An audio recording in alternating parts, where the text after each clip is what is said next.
Au-delà des sanctions, les USA promettent de « faire d'autres choses » à l'Iran. Les sanctions économiques ne seraient pas le seul moyen pour les États-Unis d'exercer une pression sur l'Iran, a déclaré le conseiller à la sécurité nationale américain, John Bolton.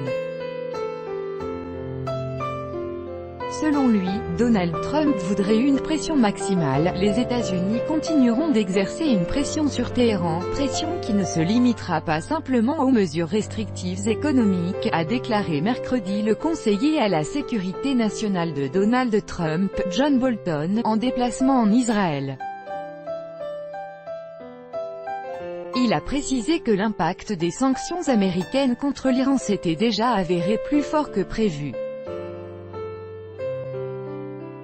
Les conséquences économiques des sanctions NDLR sont de toute évidence plus fortes que ce qu'on avait prévu. Nous allons également faire d'autres choses afin d'exercer une pression sur l'Iran, au-delà des sanctions économiques, a-t-il lancé en précisant que Donald Trump voulait une pression maximale sur le pays.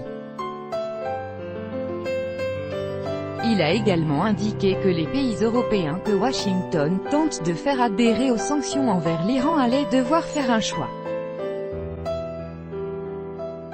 Nous nous attendons à ce que les gouvernements NDLR européens réalisent, comme le font déjà les entreprises européennes, que le choix entre faire des affaires avec l'Iran et faire des affaires avec les États-Unis est très simple, a-t-il ajouté. Le conseiller américain à la sécurité nationale a soutenu les frappes israéliennes contre des installations iraniennes en Syrie, en expliquant que celles-ci présentaient une « menace » pour la sécurité de l'État hébreu. Je crois qu'il s'agit d'un acte légitime d'autodéfense de la part d'Israël, a-t-il déclaré. Le 6 août, le président Trump a signé un décret réinstaurant un certain nombre de sanctions à l'encontre de l'Iran, en affirmant vouloir imposer une pression économique maximale sur la République islamique.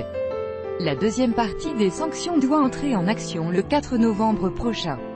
Le 8 mai dernier, le président américain Donald Trump annonçait que son pays se retirait de l'accord signé en 2015 entre plusieurs grandes puissances mondiales et l'Iran, qui avait alors accepté de brider son programme nucléaire en échange de la levée d'une partie des sanctions internationales.